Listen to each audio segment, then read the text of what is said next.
Hello there, welcome back to another videos. I'm about Mr. Talented Reid, and today's video I have a 2007 Jeep Compass.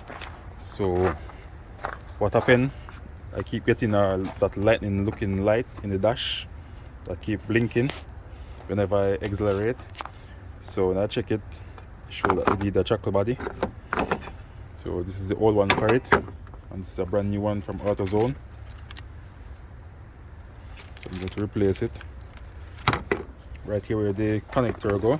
As you can see on this one, that's where I plug the wire. This is the package it comes in.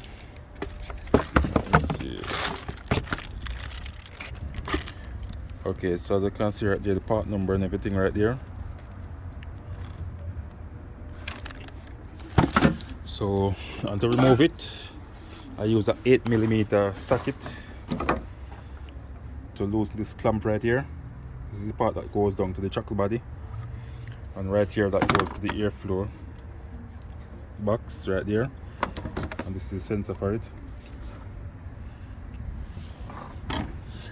And I remove these 4 bolts from it. So these are some 10mm bolts that hold it, and also there's a bracket down there, but you don't have to remove the bracket. What you can do, remove all the bolts and slide it down to the bottom and slide it out and get it off. So if you find this video useful, guys, please like, share, comment and subscribe to my YouTube channel. Thank you all for watching. Catch you another time. Bye.